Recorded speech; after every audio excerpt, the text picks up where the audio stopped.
Welcome, Pewter Report readers, viewers, and listeners to a brand new edition of the Pewter Report podcast, energized by Celsius, the official energy drink of PewterReport.com.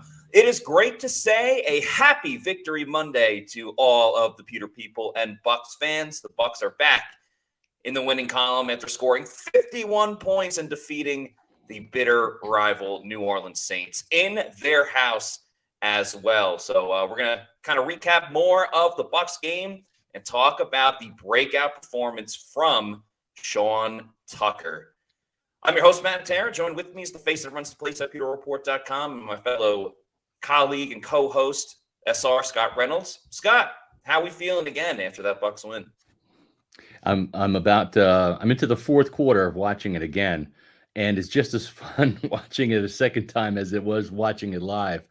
If you're a Buccaneer fan, I can see why you're pretty jazzed up, not just from last night. We had a great turnout for our Pewter Report podcast, but also today as well. This is truly a Victory Monday today, and just a great performance.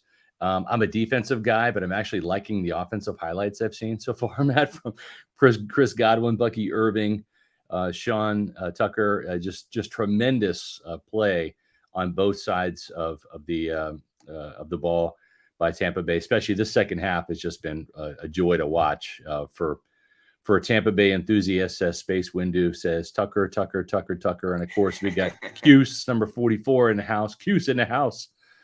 All the Sean Tucker faithful coming out in droves. And why wouldn't they? I mean, somebody had to ask it. I asked Todd Bowles today, put him right on the spot. And because my biggest concern, and I wrote about it in my 2-point conversion, is we've seen, and Matt, you pointed out, I think last night on the show, we've seen Todd Bowles be slow to react to some of these personnel decisions that need to be made, i.e. benching Devin White, which took way too long. Luke Gedeke, benching him way too long back in 2022. But I was afraid that with Sean Tucker having a big game, well, he's running back number 3, and when Rashad comes back, we're not going to have our starter lose his job to an injury, all that nonsense. Listen, you play the best players, period. The end. You want to win football games? You got 17 shots, buddy, and you play the best players. And Sean Tucker right now is RB1. When you prove to me that this guy is not, right? Because in the one instance where he got more than a carry here or there, he goes out and averages almost a first down every time he touches the ball. So I liked what I heard from Todd Bowles. What he said today, we have a 3-headed monster at running back, including Sean Tucker. That's very important. I wanted that on the record. I wanted Buccaneer fans' minds put at ease, and my mind put at ease, because there's no way you can take this genie and put him back in the bottle, Matt. Sean Tucker's here to stay. And I think the best thing that Bowles said when he answered your question is his first line, where he says it's definitely worthy of him making it a 3-headed monster, meaning he's going to get more reps. He's going to get more opportunities. And I think part of the issue in the past when it came to Todd Bowles being hesitant to, start someone else over Devin White or Luke Gedeke is, for those guys specifically, it was, all right, well, what's the other option if you're not playing Devin White, if you're not playing Luke Gedeke? And at the time, KJ Britt was still an uncertain commodity. You didn't know what he could bring. The offensive line the interior has been an issue for a little bit, so there wasn't really much better options than Luke Gedeke for the time being. But with Sean Tucker, he's the answer if you're not going through Rashad White. You also have Bucky Irving as well. There is many, many answers to what the Tampa Bay Buccaneers want to do in the running back room. So I love that they can just kind of ride the hot hand. If Rashad White is feeling it one day, then keep going with Rashad White. If Bucky Irving is going to continue to attack and rip off 35-yard runs and things of that nature, go with Bucky Irving. And then, of course, you have Sean Tucker. So, fantasy football-wise, it's probably not great, but real-world football-wise, it's fantastic for the Buccaneers because they can slice and dice you in several different ways. No, I agree. It's better to have 3 backs than none. Better to have 3 backs than 2. Better than have 3 backs than 1. So, listen, I just want the best player to be on the field and ride the hot hand, and whoever that is, whether it's Sean Tucker, whether it's Bucky Irving, whether it's Rashad White, you do that. But I did do what I like to take. What I like to say is take away the best runs, right, and look at the average. And I can't remember because I've written like 5,000 words today. If that was in my Bucs mailbag or whether that was in the 2-point conversion, but basically when you look at, it was in my 2-point conversion. I'll drop that in the chat here. So if you want to know how running back is performing, right, because big runs can skew data, right? And sometimes stats don't always tell the tale. Sometimes they do. Correct. But if you take away a running back's top 2 runs and then average out the rest and see where they lie, right? And so for Bucky Irving, he's had a 32-yard run and a pair of 31-yard runs. One of those came at New Orleans. Take away a 32 and a 31. That's 63 yards off his board. He's still averaging 4.7 yards a carry. Man, that's really good. I think that's most running backs would love to have a 4.7 yard average. Do the same thing for Sean Tucker. Much smaller sample size, right? Don't want to get too carried away with Sean Tucker, but he deserves to prove that he can do it again. Is he going to average 9.7 yards per carry every game? Absolutely not. But maybe this guy settles in at 6. Maybe he settles in at 5, whatever, right? So take away his 2 biggest runs. Granted, it was just from yesterday, but take away that 36-yarder, take away the 18-yarder, the top 2 runs. He's left with 89 yards on 14 carries. Matt, that's still 6.3 yards per carry. Now you do the same to Rachaad White, who's had twice as many runs, actually 3 times as many runs that Sean Tucker has had. Take away the 56-yarder, take away a 17-yarder versus the Eagles, and that's 73 yards that you're removing. Now, out of 187 yards, okay, he's got 114 yards on 49 carries. That's a 2.3 yard average. Okay, that tells you all you need to know in terms of where the carries need to be distributed. If Rachaad White wants more carries, Matt, he's got to go out and earn it. No, there's no doubt about it. And it's funny, like in the acting world, sometimes you go in for an audition and you might do well, and they say, all right, we're going to bring you back for a second audition. Yeah. I kind of think that's what Tampa Bay has to do with Sean Tucker, because there's no doubt about it. He was the MVP of yesterday, or at least one of them. He was absolutely sensational. Now he's got to prove that he can do it week in and week out. Now, not every single game is he going to score 2 touchdowns and run for over 100 yards and really be the best receiver besides Chris Godwin in yesterday's game.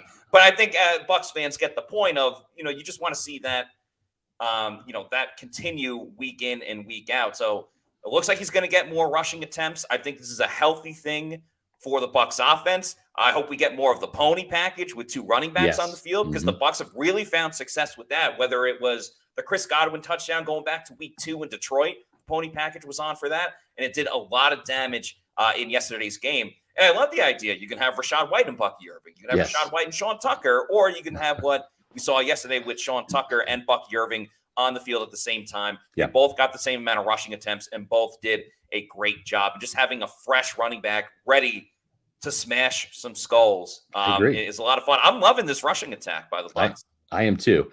Almost as much as I loved all the super chats we got yesterday. Not because we like super chats. We do. We love them. It helps our company grow for sure. But what we decided to do in the wake of the hurricanes that have hit Florida, we said hurricanes because there was Helene before there was Milton. Both of them packed a punch and impacted the Tampa Bay area quite a bit. So what we've decided to do, if you missed last night's show, last night and today, we're doing a kind of a special promotion where we're asking for your help, and we're going to pitch in too. We've decided to help out Gronk's Hurricane Helene and Milton Relief Fund. Gronk, as you know, Rob Gronkowski, future Hall of Fame tight end. Also, I think he played for the Patriots, but I know he won a Super Bowl in Tampa. That's how I remember Gronk. And he's got he lives in Tampa now. He's a Tampa resident and has grown fond of this area and is trying to help out the local community. That's not an accurate figure. I think they're well over 120,000 now, I believe. But what we've decided to do is take all of our super chat revenue from you kind folks out there from last night's show and tonight's show, and we're going to match them dollar for dollar. And you guys really came out with a big time super chats, 26 super chats. Last night's show, $287.86. So we're going to match that for sure. We're going to match it all the way up to $1,000. So let's have a great turnout today. If we have to go into a little bit overtime today, we will. And we've got a lot of super chats lined up. We might not be able to hit right at 4:20. We're gonna have to stop the super chats, do roll call, and then we'll get back to the super chats. But Matt, let's get some of these super chats fired away here. That's right. Let's get rocking and rolling. Yeah, thank you to everybody for your support. Sky, you already hit the nail on the head, so I don't need to say much more. But yeah, appreciate everybody that's helping out the Tampa Bay area. Let's start it off with Redfish. Thank you so much for this $9.99 super chat. As Redfish says, can't listen live. That's okay. You're on all the time. Yeah. Our defense got beat first half on a rollout by Rattler, just as it did by Bo Nix when they lost to the Broncos. If you agree, is this a scheme or a personnel issue? I bet Baltimore saw this, supporting the cause. God bless. Yeah, I went back and watched the first half for this question because I saw Redfish ask this early, and I wanted to make sure I had the right answer. Yeah, there were some times where Rattler did get outside. Yaya Diaby lost contain. I remember on one play. It was also a situation too where, they were holding, man. The Saints offensive tackles were holding big time, and we did see a couple of plays where the edge wasn't set properly. I think this was a little bit of a wake-up call, right? Because they did a pretty good job containing Jalen Hurts. They did a pretty good job containing Kirk Cousins. Not like Kirk's not going to be going anywhere. He's in the pocket. But, yeah, this was a good kind of, teach tape for Casey Rogers, the defensive line coach, for Todd Bowles, to really get things squared away for Lamar Jackson. Because not only will he roll out and look for plays downfield, he will roll out and look for alleyways to run. Baltimore has, no surprise, the best rushing attack in the league coming into Tampa Bay, 205 yards on average on the ground. Not just Lamar, it's Derrick Henry too. Henry's on pace to average to hit 1,955 yards this year. So it's going to be a big test for sure, but it's something they're going to get corrected. I'm not too worried about it. Yeah, it's a little bit of a trend, especially with Redfish bringing up the Bo Nix situation. That was just like poor coverage assignment on that play specifically. And Rattler did some things, but then was inaccurate after. But yeah, I mean, they know the Bucs do this weird thing sometimes where they kind of like play up to their competition if it's a great opponent and kind of down to their competition. Yeah. And a smaller microcosm of that specifically is like mobile quarterbacks, immobile quarterbacks. They know when they go up against Jalen Hurts or Jaden Daniels earlier this year and Lamar Jackson, they'll see on Monday, they know like what they have to do to stop him. And they typically do a pretty good job in that area. It's the surprises like Brock Purdy in his debut and some of the other things that get the Bucs kind of out of their laurels and stuff like that. So I'm confident that they'll be at least okay solving Lamar Jackson. Yeah, I'm with you on that for sure. Thanks to Lucas Patisse for this $4.99 super chat. Says, if Funderburk has to start next week, I'm glad he got a lot of reps on Sunday. Also, Rachaad White, RB3. Yeah, I mean, listen, just to go back to my Pop Warner days for a little bit as a coach, it used to be where when we had a kid who was sick and he missed practice, and then the backup came in because he was at practice and he played more snaps in the game, I'd always have the moms and the dad say, well, why didn't little Johnny play more? Well, I'm not punishing him because he wasn't at practice. I'm rewarding the kids who were at practice, because why should I reinsert your kid now that he's healthy for game day and get all the desserts, right? To get the riches, the rewards, the playing time. And it's the same thing with Rachaad White. It's like, yeah, I mean, it's not that he didn't do anything wrong. He got hurt, but when you open the door with injuries and you allow other players to step in and play better than you've been playing, that's just circumstance. You can't fault the coaches for that. I know there's some coaches out there that are so hardcore. They're like, player's not going to lose any starting job due to injury. Oh, okay, well, be close-minded if you want, but that's not going to be the case here. And I'm glad that Sean Tucker has inserted himself into the running back mix. It's only going to make the Buccaneer running game better. Oh, and by the way, Matt, they're ranked 8th right now in the league in terms of rushing yardage. And if you go back the last 3 weeks, the last 3 games, Tampa Bay is averaging 182.7 yards per game. The only team with more rushing yards over the last 3 games, the Baltimore Ravens at 207.3. What a stunning turn of events in Liam Cohen's office with this ground game. What a leap, considering they were dead last in rushing the last 2 years. And now they're top 10 so far through 6 games in the season. The last thing I'll say about Rashad White in this situation. And we like Rashad. He's been on the show and everything Absolutely. like that. Absolutely. What you talked about with coaches saying like, well, the starter's not going to lose their job. A lot of the times that's with like, a player that is a longtime veteran that has a history with like the franchise and, fan favorite and all that stuff. Very established. Rashad White is in his third year. He was the full-time starter last year. It's not like he's been here that long. And it's not like he dominated as a running back last year. Like he didn't even get 1,000 yards. I know he's very important with the all-purpose stature. Sure. But his rookie year, he shared snaps with Leonard Fournette. Then he got the job last year. It's not like he's been this long-established starter.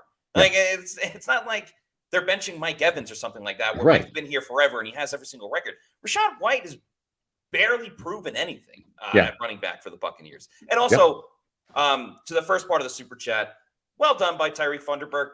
Even Bowles mentioned that he did let up that touchdown, but that was forced a fumble too on the mistake. sidelines. And played over 80% of the snaps. So kudos to him for stepping in and not being a liability. Yes. Thanks to LDBC's Most Wanted for this $4.99 super chat, who says, Saludos, PR. How much of an impact did Gedeke have on the run game, and is it too soon for a Godwin extension? It's too soon for a Godwin extension, only because that's typically what the Bucs don't do. Typically, they will wait until the offseason. We've seen a couple in-season extensions before. Remember, Gerald McCoy got one way back in the day when Jason Light first got here. Vita Vea got one in December. That was to kind of help out with some cap situations. So, and listen, if you're Chris Godwin, you're off to this hot start. Why would you want to have a contract extension now? I mean, the more you keep going, the more price tag goes up for his services. I mean, Josh Capo, our resident salary cap analyst, texted us the other day and said $30 million. And you know what? I mean, who's to say? We're going to be talking about Chris Godwin in just a minute here as we do roll call. Let's get one more super chat in here real quick, and we'll talk more about Chris Godwin. Oh, in terms of Gedeke too, he played with the Guardian cap on. Interestingly enough, Matt, and this may just be a weird happenstance, Luke Gedeke and O'Keefe were the only players not using a Guardian cap in training camp. They were using, I think he was using a Zenith helmet that did have some anti-concussion stuff going on in it. So it met the league standard for, if you're not going to wear the Guardian cap, you have to wear this. So there's that. Interestingly enough, though, he did get a concussion week one. It could be completely unrelated, but he's the first Buccaneer to wear a Guardian cap now. And it didn't look as bad as I thought it was going to. The wrap made it look a lot better. Yeah, for sure. Like I'd seen other teams, and maybe it's different. Like I remember a player on the Colts had it, and they have a white helmet, so it's a little bit easier. Yeah. It blends in. You kind of get over it after 2 seconds. So I don't really think it's much of an issue anymore. Yeah, Bucks Basement, thanks for this $5 super chat. Says, I know he scored a touchdown, but we've got to get an upgrade from Cade Otton. Also, we can't brush aside Ball's atrocious game management. Yeah, the game management still drives me insane. So I'll start with that. Yeah. Not calling the timeout and just taking a delay of game penalty in the first half. The Bucs ended up going up 17-0. Yeah. But what happened on third down? They got stopped, and it was a 4th and 3. Well, if you didn't take those timeouts, I mean, if you took the timeout, you get the first down. Who knows if you score a touchdown? And later on in the game, you have the 3 timeouts, and you just didn't use it at the end of the half when you could have got one more drive. It drove me insane, and I don't understand it at all. Yeah, you're exactly right, Matt. I've talked to Todd Bowles. As you know, I had to sit down with him before training camp started. That was one of the things I asked him. I'm like, I didn't say this like verbatim, but I'm like, are you allergic to calling timeouts in the first half? And he said, I hate calling. He's like, you'll never see me call timeout unless it's like the end of the game to save a delay of game. We do not. The second half. I know, but I'm just don't shoot the messenger, man. I'm just relaying. No. I'm not mad at you. I don't understand. I know. I'm with you. I'm with you. That Matt, your example was spot on. Where that timeout saves the 5 yards, it could have extended the drive. Exactly, but he is stubborn to that regards. I don't know why he doesn't call timeouts. If he thinks that you can collect them for points. Kind of like if you download the autograph app. I don't know. I'm just kidding, but I don't understand it. Luckily, this is an afterthought part of the conversation because the Buccaneers creamed the Saints in the second half, 27-0. So we don't have to really delve too much into that, but it could rear its ugly head later this year, unfortunately. you Pewter people are awesome for all of the ways that you all know, because we tell you we love you and all the time, and we do. But there's just something different about Mondays, Matt, especially when it's a Victory Monday. It's a little thing we do at 4:20. We're a little bit late, but hey, it's a big show, and it's called Roll Call. Where you at, Pewter people? Yeah, we love doing Roll Call every Monday, our first episode of the week, because we have great fans and awesome fans from all across the world. So what we do around 4:20 every Monday show is one of us will go on a specific topic that we want to talk about as it pertains to the Buccaneers. And as we start talking about that, if you want to put in the chat where you're watching the show from, we will put it up on the screen and give some specific shout outs after. So you guys have already started. And Scott, I think it sounded like you were going to talk about Chris Godwin. So whenever you're ready, I'm ready to rock and roll. Well, I'm also going to talk about you, Matt Matera, as well as Chris Godwin. Listen, folks, please allow me to brag on my staff a little bit here. It's not just about me. This isn't the Scott Reynolds show. This is the Pewter Report team. And we pride ourselves in being the top outlet for Bucs news. And we try to deliver the news, the insight, the analysis, the inside scoop that you're not going to hear everywhere else. A lot of other outlets do a great job too. I'm not just trying to trash anybody else. But folks, when you come to Pewter Report, you expect a certain level of quality. And we had a very fun edition of the Pewter Report Roundtable back before the season started, I think. I want to say this was, June 25th. June 25th. Wow. Make a bold Bucs prediction. This is before training camp, folks.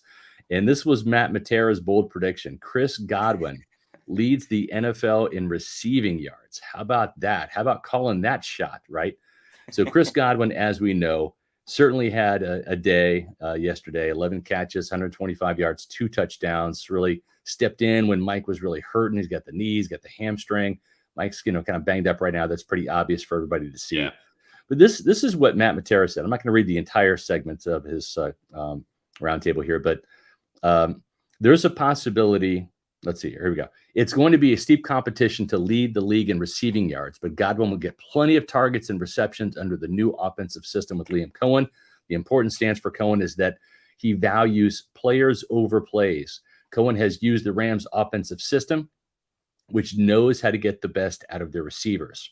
Rams receiver Cooper Kupp led the league in receiving yards with 1,947 yards in 2021, and Rams rookie Puka Nacua had 1,486 yards last year, both while playing in the slot. If we're going to see vintage Chris Godwin again, it's going to be this season when Cohen is using him in the slot and involving him as much as possible. Well, lo and behold, after the game, all right, let's take a look at where Chris Godwin is right now. Chris Godwin is third in the league in terms of receiving yards with 511. Jamar Chase has 565, a little bit ahead of him, and 567 is what Nico Collins has with the Houston Texans.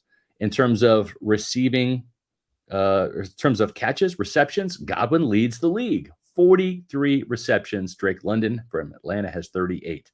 Then you look over at touchdowns, an area where Chris Godwin has been criticized a little bit for not finding the end zone. And there you have it. Chris Godwin and Mike Evans and George Kittle and Jamar Chase all tied for the league lead with 5. So Matt Matera, hats off to you, man. You called your shot. Thank you. Way back in June, even before we saw Chris Godwin in training camp when he was balling out in his contract year. And you've nailed that one. Whether he ends up across the finish line as the number one guy, the fact that he is in the conversation, in the argument, so high up in those stats right now speaks volumes about the type of quality stuff you're going to find at Pewter Report. Well, I appreciate the kind words, and what's the saying? A blind squirrel finds a nut occasionally. But I just felt that if Godwin is going back to the slot, if they can tap into what made Chris Godwin so great back in 2019 and 2020, that he was in the top 5 in receiving in 2019. Yeah. Like, he was right near the top. So there's no reason to think that he wouldn't be there again if they could tap into what he did so well there, which was playing in the slot. And then also if he's truly healthy from that knee injury from a couple seasons ago. And so far he has been. He's passed every single test. So shout out to Chris Godwin, just really having a great season and perfectly at the right time for him with this contract coming up. Yeah.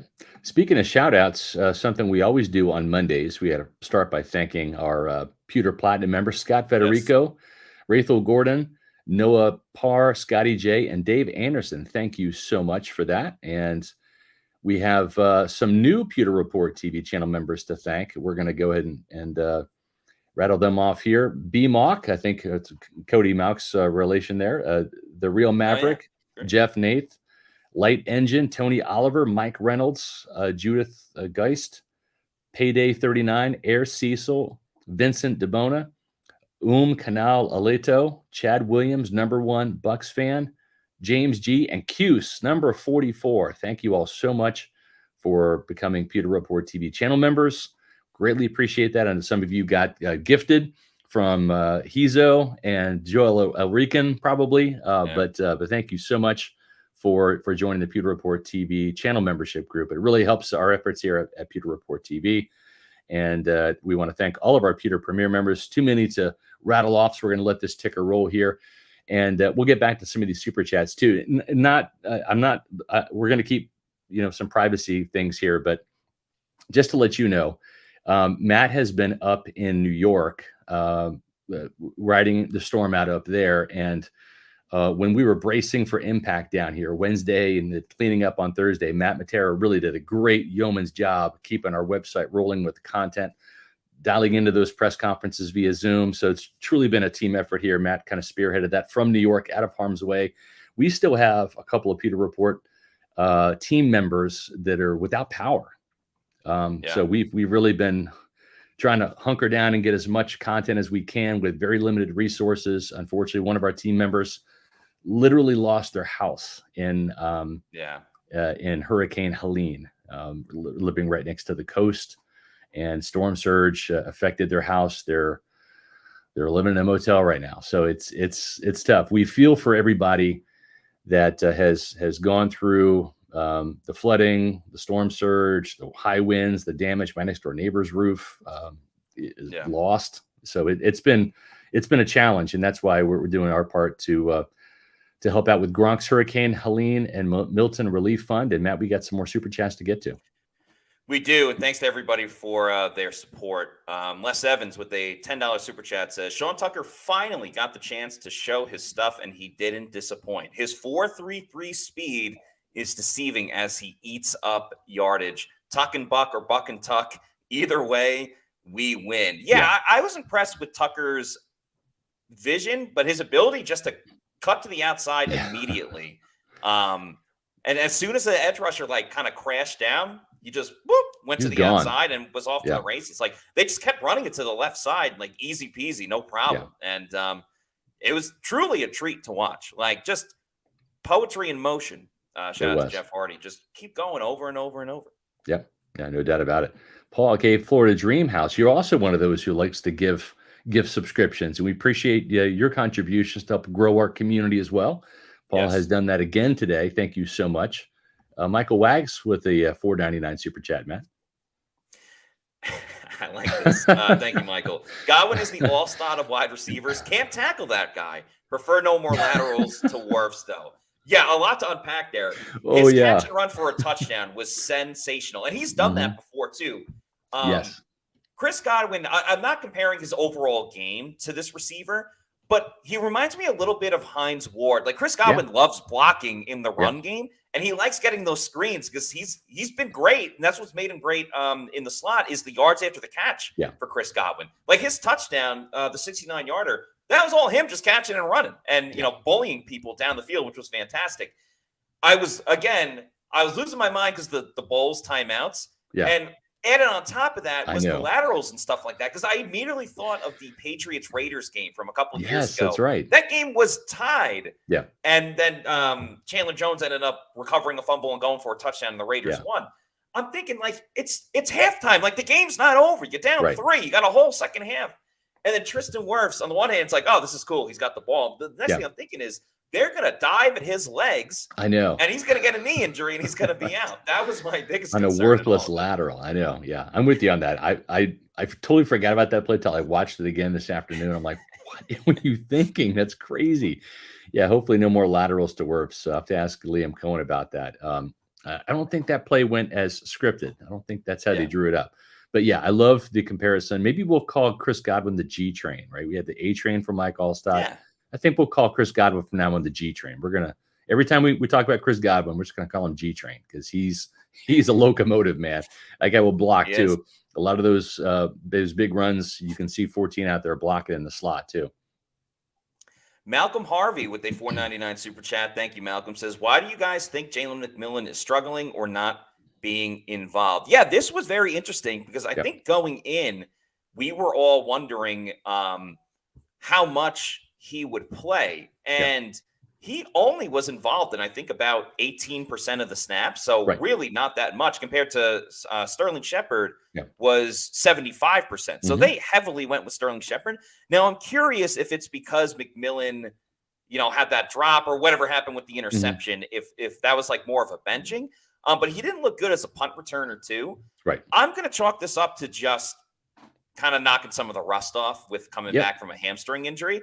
But hey, Shepard certainly did his job, and they know they can rely on him as wide receiver 3, while McMillan kind of gets more involved again, and Trey Palmer recovers from his injury. Yeah, I did some probing about this today. Contacted some of my sources, and basically it's a thing where Jalen McMillan's a rookie player, and these guys need reps. Some guys can get the mental reps, right? There's different kind of learners. There's kinetic learners. There's audio learners who can hear it and then they got it. There's other visual learners. They have to see it before they get it. And the kinetic learners, they get to actually go through the motion, get the reps. Jalen McMillan's a rep guy. He needs the reps. And when you're missing practice by not having the hamstring firing in all cylinders and you got to sit out or you're limited, it interferes with your play, especially when you're a rookie. You're still learning this playbook, still trying to, navigate your rookie season. And so I think that it's a lot of things. It's a lot of little things that are kind of snowballing for him right now. Probably not the best read by Baker Mayfield. I know we put it on the spot. I'm not excusing McMillan not catching the ball. But it's like McMillan, he's got to beat that linebacker in a choice route. And maybe that's the hamstring not being at 100% to begin with. Number two, that was pretty tight coverage. Baker was kind of forcing the ball in there. Probably should have gone somewhere else with the ball, especially throwing it to a rookie who hasn't found his footing yet. Let's put it that way. Yeah, that's true. And give him some time. It's 6 games into his rookie career. He missed the last 2. Just give it some time. Yeah. Thanks to King James 813 for this very generous $19.99 super chat. As King James says, really enjoyed the physicality from all ball carriers. Everyone finished hard between stiff arms and lowering their shoulders. We couldn't have asked for much more. Shout out to Robert Hainsey for his play as well. Yeah, another thing that irks me, and this is not with the Bucs specifically, but just watching football, I hate when defenders don't wrap up and bring the tackler down. Everyone just goes for the big hit. But that played right into the advantage of the Buccaneers because, like the Godwin touchdown, Alontae Taylor could have tackled him, but just threw in a shoulder, and Chris Godwin bounced off of it. And you saw Bucky Irving and Sean Tucker do that all game, especially in the second half. They were breaking tackles, making guys miss. And even like some plays at the line of scrimmage, which would have been no gain to -1 yards, they ended up getting 3 or 4 by making a Saints defender miss. So the tackle breaking was on point for the Buccaneers. Yep, totally agree. Well said. Oh, sorry. Bill Vincent with a $20 super chat. Thank you very much. Who says, for all my fellow NEHI class of 74 alums that's still in the area and working to recover. NEHI. I'm sure it's abbreviated anyway. But thank you for the very generous super chat. And we are all thinking of everybody in the Tampa Bay area. So it's very kind of you, Bill. And all of this is going to Tampa Bay hurricane relief recovery that Gronk is running. Yeah. Thanks to Hizo813 for this $5 super chat. Bold prediction. Bucs go 3-1 before the bye, including a win against the Ravens on Monday night. I love the optimism. I'm not as optimistic about the Bucs Ravens game. I'm not ready to say that they're going to lose, but if you had to put me on the spot right now, I wouldn't feel too good about it for a big reason, Matt. The speed at inside linebacker is not what it once was. Levante David is not that guy anymore.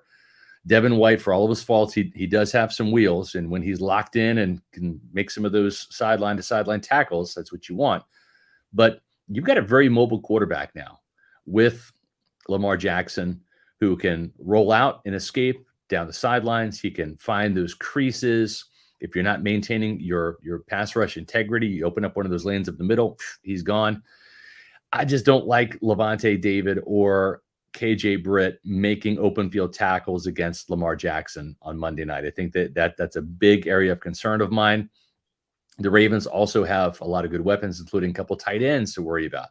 Not just Mark Andrews. Isaiah Likely is a very athletic, dangerous tight end. And, they've also got Rashad Bateman outside and Zay Flowers, who's a tremendous receiver. I'm a little concerned. And this game is going to be won in the trenches because Baltimore has got the number one run defense and the number one run offense. And if Tampa Bay can't stop the run defense, or I should say the run offense, and they can't run the ball and they're one-dimensional, that's kind of where it could get a little dicey. Because as we've seen, Baker Mayfield is having a very good year, but he's so much better with this complementary run-pass game. And when it's there, Baker can deal. When it's not, I'm not saying he can't win the game by himself. And Baltimore does have the 31st ranked passing defense, but that's because just like a couple of years ago when Todd Bowles' run defense was so dominant, teams just don't even try to run the ball on the Ravens. The Bucs will try to do that because they really need that balance. And why not? Sean Tucker and Bucky Irving are proven to be big-time weapons.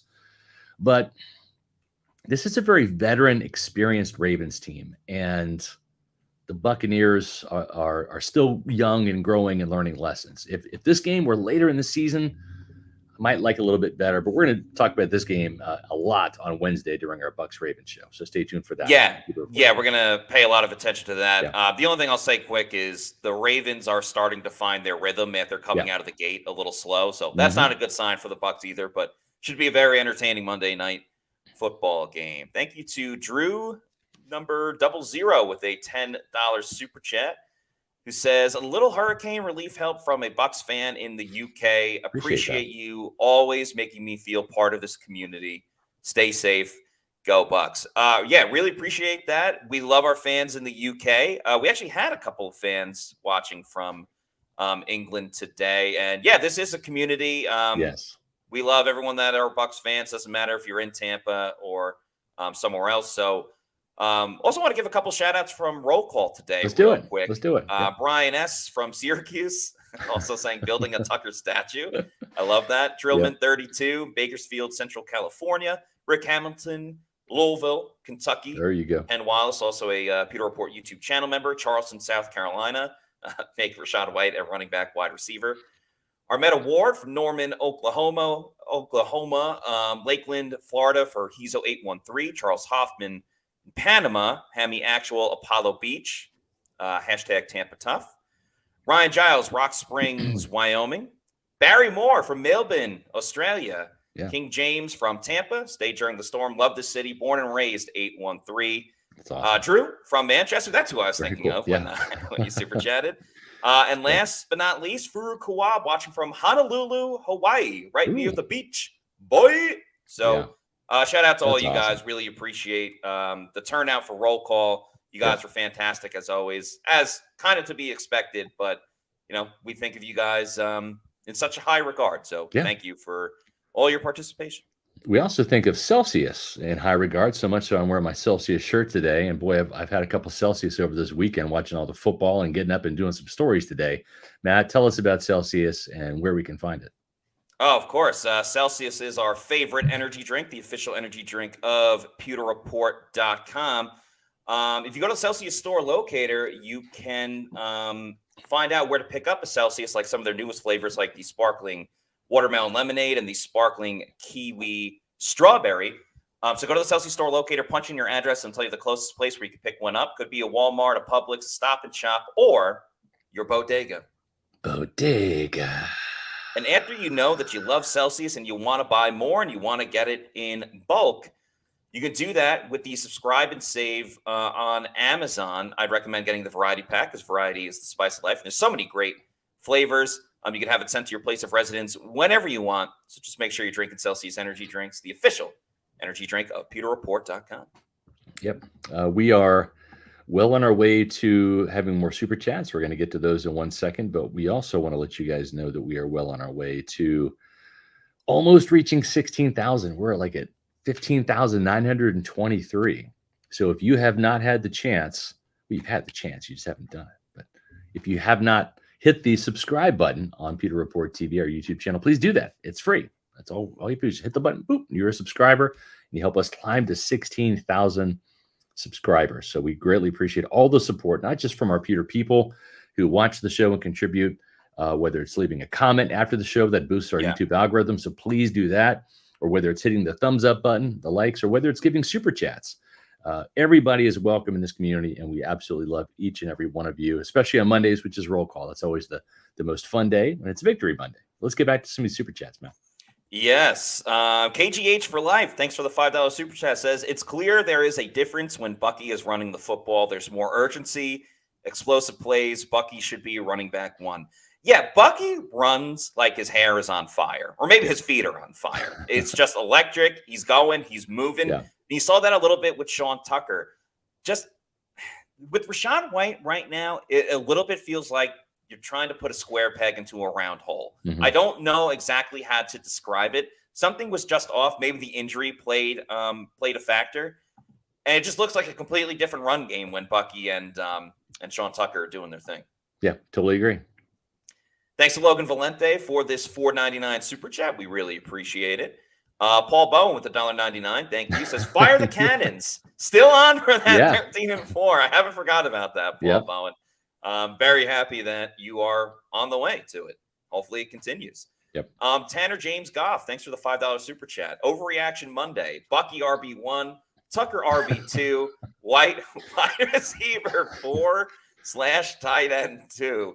I mean, the way that the Bucs wide receivers are getting injured, and Mike Evans was certainly hobbled.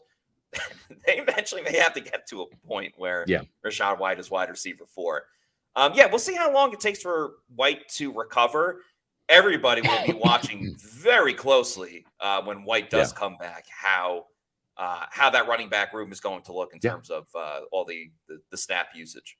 Totally agree. This next one's interesting, right? Because this is Jason Harper, $5 super chat. Go Bucs, live or live in the Dallas area, surrounded by sad Cowboys fans. Always hit the thumbs up. Appreciate that, Jason. Yeah, I was asked a question. I'm going to answer it. The Bucs mailbag today. Is there anything the Bucs can do to stop Liam Cohen from leaving? I mean, why wouldn't you want this guy to stay? It's one thing for Dave Canales to get plucked away by the Panthers after 1 year, but my God, man, the Bucs have scored 30 points in 4 out of their first 6 games, and they show no signs of slowing down. So, I mean, the Blazers can make Liam Cohen the highest paid offensive coordinator. I think that if there can be some kind of agreement, Todd Bowles is 60, he'll be 61. He's already kind of joked with us in the media, Matt. He doesn't want to coach for too much longer, right? I mean, he's not in this to be like a Dick Vermeil, Bruce Arians type. I think he even said, I don't want to coach as long as Bruce did. Bruce retired at 69. So, maybe there is a succession plan that can be put in place here. I think Liam Cohen would be a tremendous head coach. He's smart. He's adaptive. He listens to the players. He's very good engaging. He's charismatic in his own way. Maybe not the style, the mannerisms that Dave Canales had, but still, I think on par, just in a different kind of delivery style. But I mean, his press conference is very engaging, very detailed, very thorough, very meticulous. One of the most detailed press conferences. Yes. I've from an individual, one of the most detailed ever. Sorry to cut you off. No, you're right. You're right. But he also has, he is charismatic, but he doesn't have the personality where it's like, hey, look at me and look at the greatness that this offense is doing. Yes. I don't know. He's pretty suave, which for whatever reason it's clicking. So well, my point to this is the Buccaneers played the Cowboys late in the season. Mike McCarthy, unless things turn around quickly in Big D, they're going to be looking for a new head coach.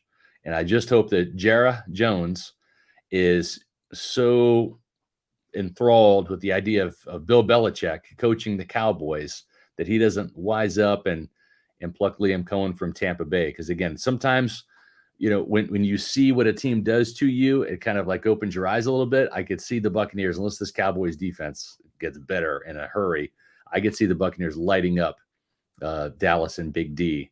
and making a statement to Jerry Jones. So cross your fingers and hope that maybe Jerry likes Bill Belichick more than that. You got to give credit to Arthur Blank. I mean, he's an old man. He wants to win a Super Bowl. Same with Jerry Jones. They're at the end of their life. They want to win a Super Bowl. But Arthur Blank, he stayed away from temptation, went with the rebuild, went with the younger coach and Raheem Morris, and the Falcons right now, they're doing better than I think they would if they had gone with Bill Belichick, who's more of that short-term fix rather than the long-term answer. We'll see what happens. By the way, yesterday was Jerry Jones's birthday. So really? The Cowboys did that on his birthday. Oh, jeez. Yeah, the Cowboys defense is atrocious. It's terrible, and they have no run game. So they got a lot of things to fix, and they haven't won yet in Dallas. So tough for them. But we're a Bucs show, so we'll worry about the Cowboys later. Thanks to Callum Shaw for this $4.99 super chat. Can we talk about how bad the officials were? I've never seen a game with such consistently poor officials. Love for Tampa from the UK. It got to the point where anytime the Bucs did anything successful, I'm just waiting for the flag. So that's how I felt watching. You're right. And the flip side of that coin, Matt, is I'm going to say, how about the no calls? Yaya Diaby getting held. I counted at least 4 times by Trevor Penning and then by the left tackle as well. There were a ton of holds that were not called by the officials where the Buccaneers should have enjoyed the 10-yard penalty that backed the Saints up. How about the running into the punter, running into the kicker call? It was a no call on Jake Camarda. That would have given the Bucs a first down. I think it was 4th and short. That was wild. Just a lot of terrible officiating yesterday. I don't know what crew that was. I hope the Bucs don't get him again. Awful. And Kalijah Cansey freaked out at one point. He grabbed his own chest and was like, holding. Yes. And they called him for a holding penalty on a freaking defensive run play. Anyway, thanks to Rob G for this $5 super chat. Sticking with defensive tackles, is Vita Vea strong, or did he make Rattler look like a kid trying to get away from a spanking? Parentheses sack. No, Vita Vea is that strong. Yeah. He can ragdoll players. It's actually quite comical. I know he snatched him down and gave him a spanking, man. How about Vita Vea? 3 sacks in 3 games. It's crazy to think that we're still waiting for the edge rushers to kind of come to life here, Matt. But 3 sacks for Vita, 3 for Logan Hall. That's 6. You have Kalijah Cansey, who had his first sack. Will Golston had his first sack. That's 8 sacks out of the 17 that have come from defensive tackles this year. Kind of a crazy start to the season for the Bucs. But they are on pace to get 48, which is what they had last year with 17 sacks through 6 games. So right on pace. Yeah, they're riding the hot hand right now with the defensive tackles. So hopefully they especially need it against the Ravens and Lamar Jackson. Shout out to Meets McGee with his $5 super chat who says, I won $420 on a Baker, Godwin, and Bucky parlay. And get this, $510 on 2 TDs with Sean Tucker. I felt he would have opportunities. Oh my God. Wild. That's I'm so happy for you. I love when people win big time bets. It's great to see. So congrats to you, Meets McGee. I hope you invest wisely when it. No kidding. Yeah. I thought I was special. I only won $400 some. I did win 205 on an Antoine Winfield Jr. anytime touchdown off my $5 bet. So hats off to you, Meets McGee. That's phenomenal. Absolutely. Thank you to JG with his $10 super chat. Thoughts and prayers for everyone in the Tampa Bay area. Pewter Report. When do we start to worry that Mike Evans will not reach the 1,000-yard mark? It doesn't seem like Liam has Mike running a lot of vertical routes. Well, Mike was on a good pace in the game, and then he got banged up and obviously was used very sparingly. I'd be more worried about just an injury than overall production coming from Mike. It's not I think Liam. Injury is the biggest thing. Yeah, it's not Liam at all. It's I think Mike was targeted 7 times in the game. And they did throw a deep ball too, and Baker just didn't hit it. Yeah. And I don't think Mike was going at full speed either, again, because of whatever's nagging him. Mike's been on the injury report. I think he's got a hamstring and a knee injury he's dealing with right now. I mean, that's pretty apparent if you watch the game. I mean, he runs a route, then asks out. And so he was hurting yesterday big time. I had 2 catches for 34 yards on the first drive, and that was it afterwards. He did have either he or Baker kind of ran the wrong route or miscommunication down there by the end zone. Might have been a touchdown. Looked like Mike went in where Baker's throw went out. Then there was the bad throw by Baker to Paulson Adebo, which was picked off. That was intended for Mike. Don't worry about it. He's going to get us 1,000 yards. This might be one of those seasons, though, Matt, where Chris Godwin is wide receiver 1 and Mike is wide receiver 2, kind of the flip-flop of what we saw last year. That's okay. Mike has had a couple of seasons where he's barely got 1,000 yards, like 1,001, 1,007, that kind of thing. If he gets it, he gets it that way. And if Chris Godwin has 1,400 yards, then so be it. I think they'll both get 1,000 yards this year.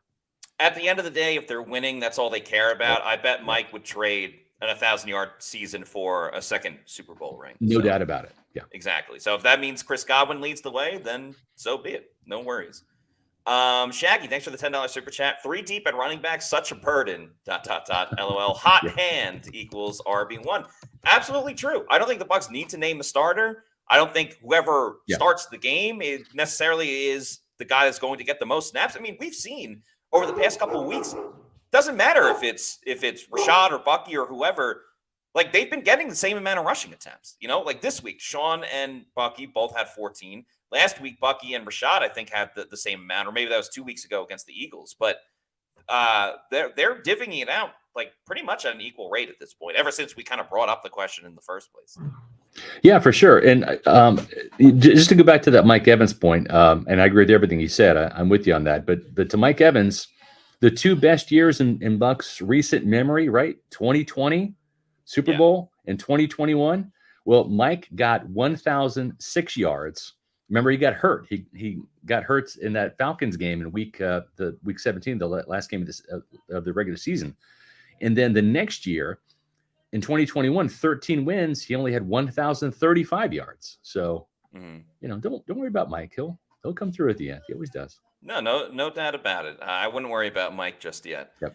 Thanks to Drillman32 for this $5 super chat. The 20-point drought, we maybe ran the ball twice. As soon as we commit to running the ball, we took the game over.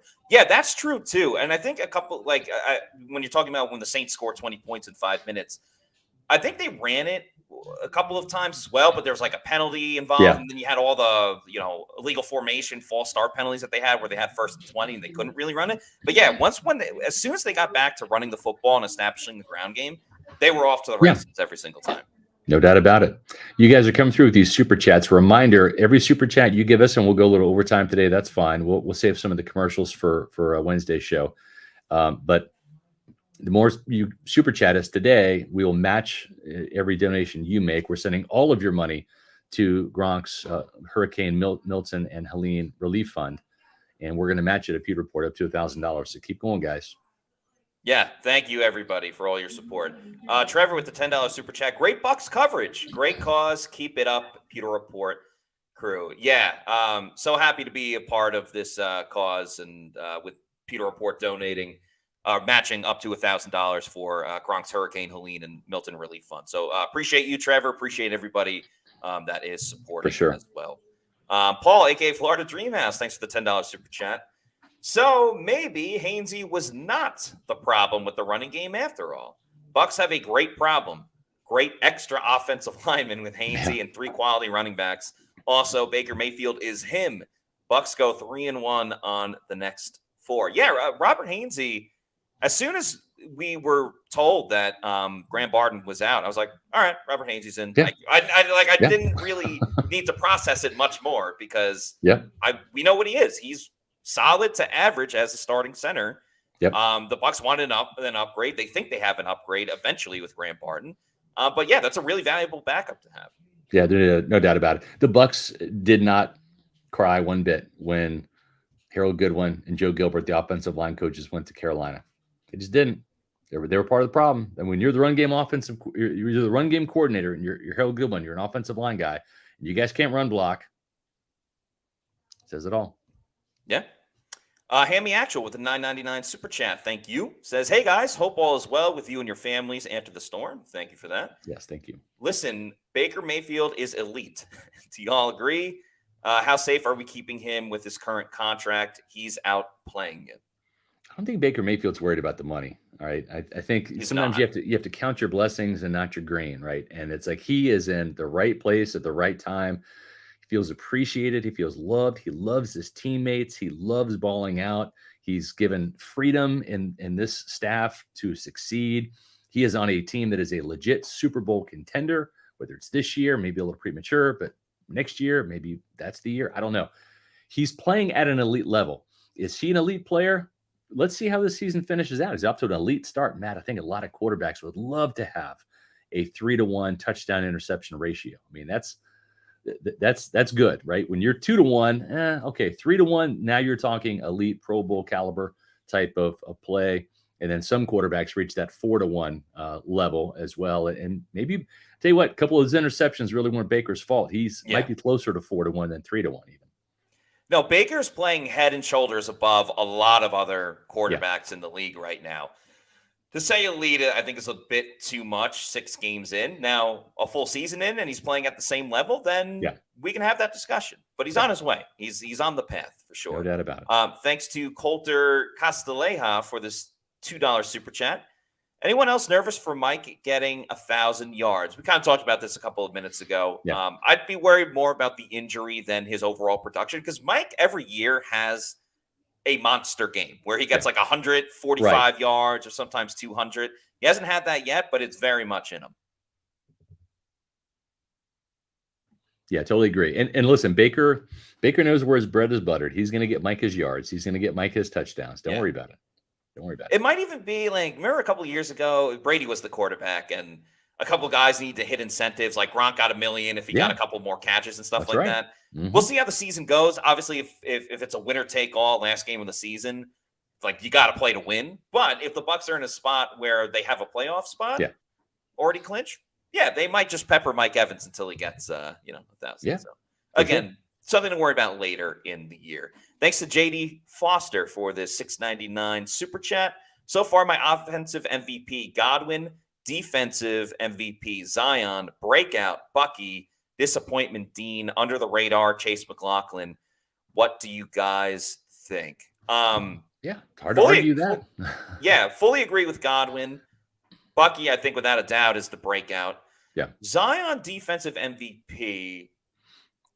Honestly, I think you could throw like Vita Vea in the mix as well, especially with the knee injury and coming back from it and playing so great. But, it's a good argument to have. I wouldn't even say Dean's been disappointing. It's unfortunate that he got hurt last game. I'd say KJ Britt probably biggest disappointment. I would agree. I think you're right, man. But, overall, you have a good list. I think you could throw a most improvement in there, too. Logan Hall. I think he's playing very good football right now. He's head and shoulders of what he was last year.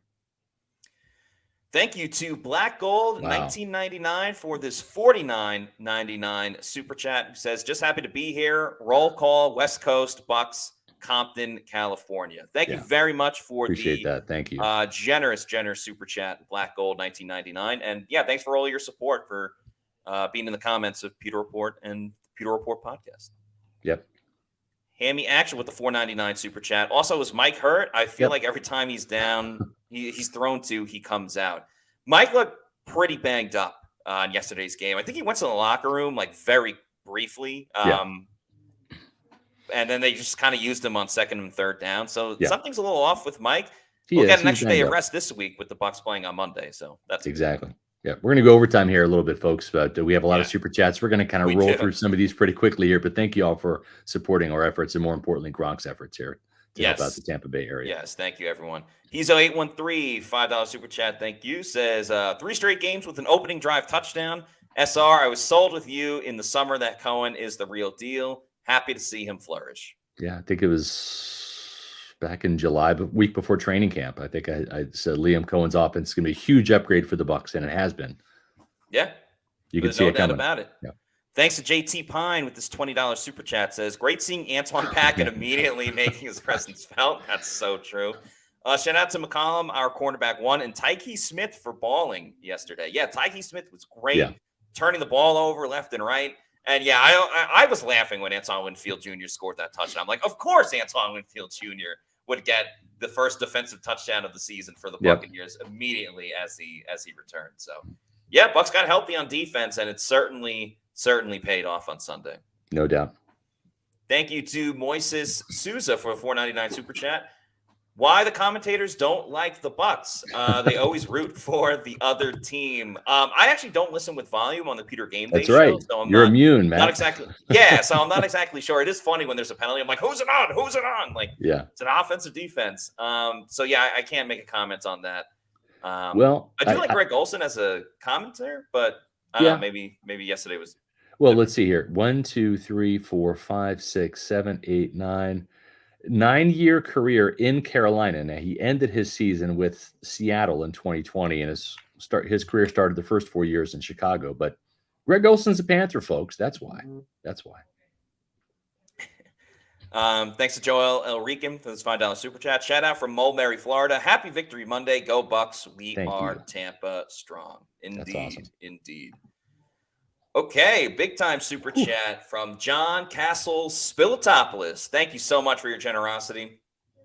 As always, you guys do a great freaking job. Number one Bucs coverage. This is for you guys and also for the relief. Go Bucs! Thank you so much for the kind words and for your generous. No doubt about it. Yep. If you're joining us late, every penny we get from super chats from you guys from last night's show and today, we are donating to Gronk's hurricane relief efforts for Helene and Milton, and we're matching it. So the more money you give, the more money we're giving to, up to $1,000, and we're probably going to come close to $1,000 too, which is great. Oh, no question about it. Absolutely. Paul Morales, thanks for the $1.99 super chat. Tuck if you buck. If you know, you know. Yeah, great song. Nuck if you buck. I like saying Nucky if you bucky.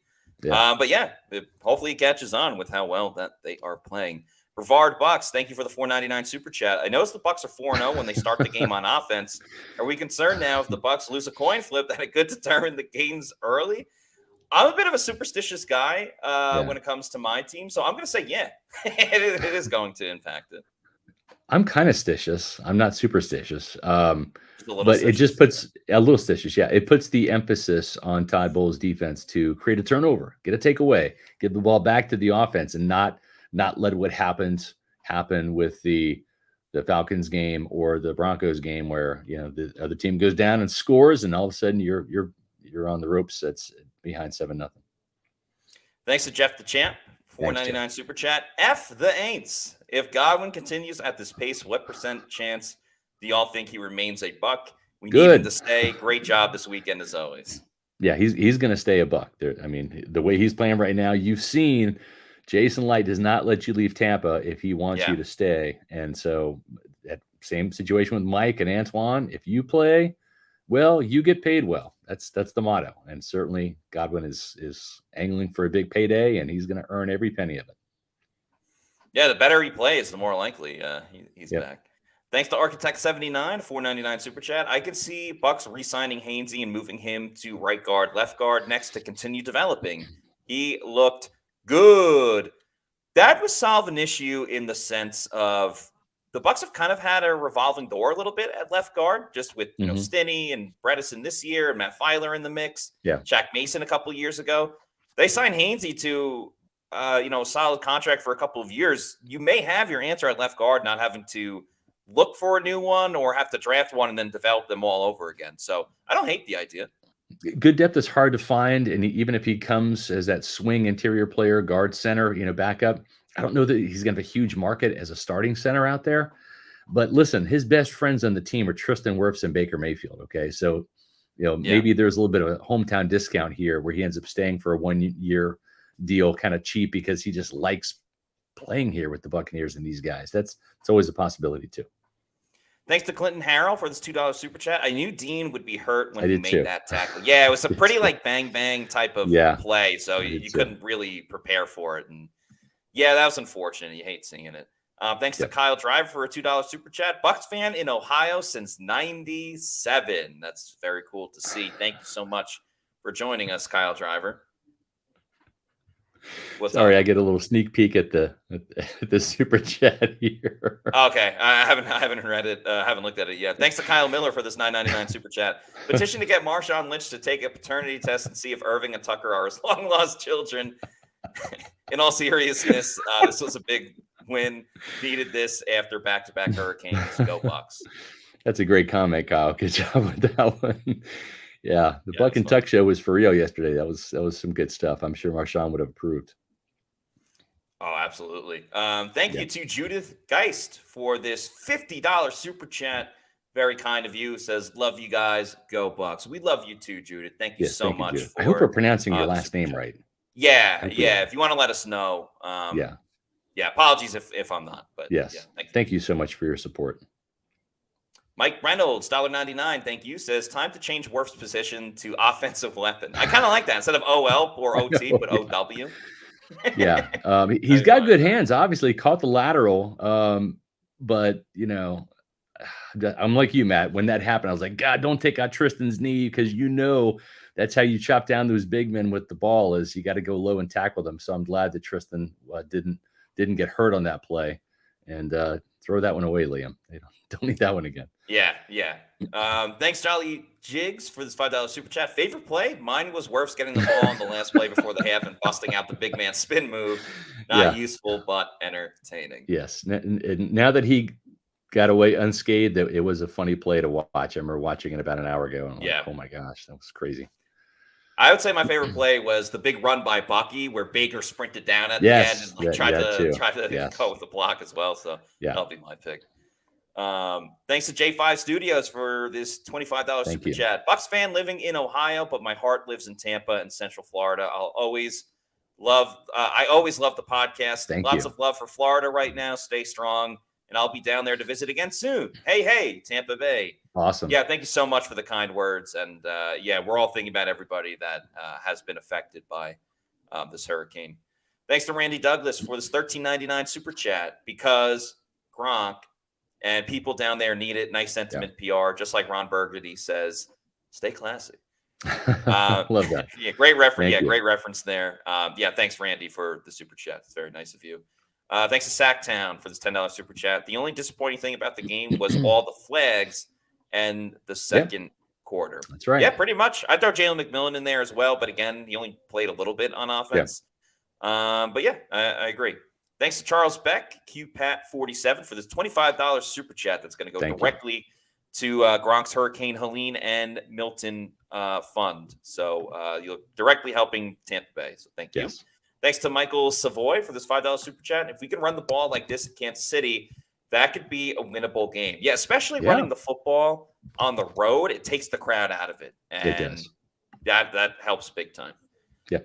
Just let everybody know, I should put the GoFundMe link if you want to donate, because we're running close here to the end of the show. If you want to donate directly to the Gronk Relief Fund for the Hurricanes, you can do that. I just dropped that in the chat, so you can check that out. And thank you all for your support. You guys coming out in droves, and we greatly appreciate it. Again, every single penny from the super chats does not go to us. It goes to this fund, and we're matching every penny as well. So thank you. Paul, a.k.a. Florida Dreamhouse, thanks for the $2 super chat. Baker Mayfield MVP. It is happening this season.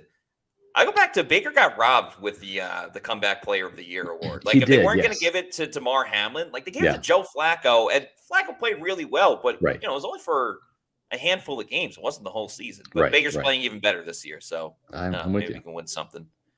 Thanks to Meets McGee, $5, says, I was a Bucky's 9 yards short of winning a total of $1,225 win. I'll be donating to Gronk, and McMillan is pressuring right now.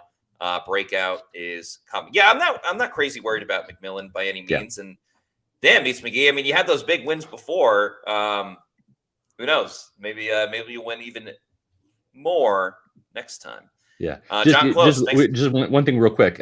Go back to Chris Godwin's rookie season, right? He had 34 catches for 525 yards, right? And he didn't score a touchdown until, I want to say it was like the last play of the game against the Saints and the season finale. It was like a bomb from Jameis Winston, and he finally caught it. So again, Chris Godwin had some humble beginnings too. 34 catches, 525 yards as a rookie. And he was a starter opposite Mike. And this is back in 2017. He only had one touchdown. So, and he didn't really kind of break out till later in the year. He had a 70-yard catch and run against Carolina. Didn't even score in that play. So give Jalen McMillan some time. He's in good hands. He's got Mike and Chris to learn from. He's going through some rookie growing pains. That's fine. He's coming off an injury too. McMillan will be fine. Just give him some time. Yeah. And I like the rhyming too. Thanks to John Close for the 1999 super chat. Very kind of you. We appreciate it. Yeah, thank you. And the last super chat we have, Jeff the Champ. Thanks for this $1.99 super chat. Any chance the Bucs sign a free agent cornerback? Howard Jackson? Don't think so. They like their own guys. They have Keenan Isaac back on the practice squad. They like Tyreek Funderburk, and he gave up a touchdown. He learned a lot of lessons, as Todd Bowles said. The only way you can really learn is on the field under fire. And he did force a fumble on the sidelines. He had the hat on the ball and knocked it out of the receiver's hands. And more importantly, looked like a competent cornerback. We didn't see. I know Bub Means had the touchdown stuff, but we didn't see. It was Rashid Shaheed have one catch for 11 yards. They did a good job in terms of slowing down the Saints passing attack, especially in the second half for sure. Of course, the Tyke Smith interception and the interception by Zion McCollum certainly ended two drives as well. And you got to remember, because of like the exoticness of the defense run by Todd Bowles, you bring in a new corner, you got to teach all the coverages and different blitzes and stuff like that. So that's why they had re-signed Keenan Isaac, after he went to Carolina briefly and things like that. So it just makes more sense to bring in somebody that's on the practice squad or, just go to the next backer because they already know the system. There's not as much time that they need to catch up on stuff compared to bringing in someone new. Now, if someone else gets hurt, they may have to by choice because they're running out of guys. Yep. But yeah, we'll see. And interested to watch Funderburk if he has to play more next game. We have another super chat. Thanks to Rustaman with the $1.99 super chat. Thank you. Says, going to Kansas City in November for my first Bucs game. Quite a debut. Hopefully they can get you a win. But yeah, that's very exciting. Yep. A couple Monday night games coming up. They're going to be big games. Next one right here in Tampa. And before we get out of here, I wanted to let everybody know that the Pewter pregame show is coming up next Monday. So we're going to have, we're going to have a Monday podcast next Monday, but it's going to be after the game because that's going to be our post-game podcast. Yes. So keep in mind, we'll do that. And we'll have probably a Tuesday podcast where we'll have more reaction to the game. Hopefully it's a victory Tuesday. We'll have Todd Bowles comments and we'll sort out any injuries. So a little bit of a schedule change. Remember, next Monday, we've got Pewter pregame at 9:00. So you have all day to watch it. If you can't catch it live, we'd love to have you at the live show. It's always fun getting the comments and reactions when you guys join us for about a 40-minute podcast. We'll do that 9:00 on Monday morning. I know some of you folks are at work. It's no excuse. Tell your boss to that you need a 40-minute break and you need to tune into the Pewter pregame show. Then the real fun starts at 8:15. That's when Matt Matera and Josh Capo handle all of the reactions, all of the analysis, all of the commentary, all of the insight on Pewter Game Day at 8:15 on Pewter Report TV, our YouTube channel, plus streaming live on Facebook, X, and also on pewterreport.com. Lots of great ways you can check out Pewter pregame and Pewter Game Day on all of those places. Pewter Report TV, X, Facebook, and pewterreport.com. Yeah, very excited for it. The Bucs are rocking and rolling. The running game has figured itself out, and it's a big time opponent and a national stage. So, can't wait to do it. Looking forward to talking about the Bucs and the Ravens on Wednesday. So that's going to do it for us on today's show. By the way, if you're not already doing so, please follow us on all of our social media on X, Facebook, and Instagram. We are at Pewter Report, and please subscribe to our YouTube channel, Pewter Report TV. Leave a comment below. And just one last time, thank you to everybody that has super chatted today. Pewter Report's going to match every single super chat up to $1,000. It's going to go directly to Gronk's Hurricane Helene and Milton Relief Fund. So you all are fantastic always, and you're even better today and last night as well with the donation. So thank you for all the super chats. You're going to help a lot of people in Tampa. I know we're all thinking about everybody in the Tampa Bay area right now. So thank you to everybody. And for Scott Reynolds, I'm Matt Matera. One last time, thanks everyone, and we'll see you on Wednesday for another edition of the Pewter Report podcast. Out.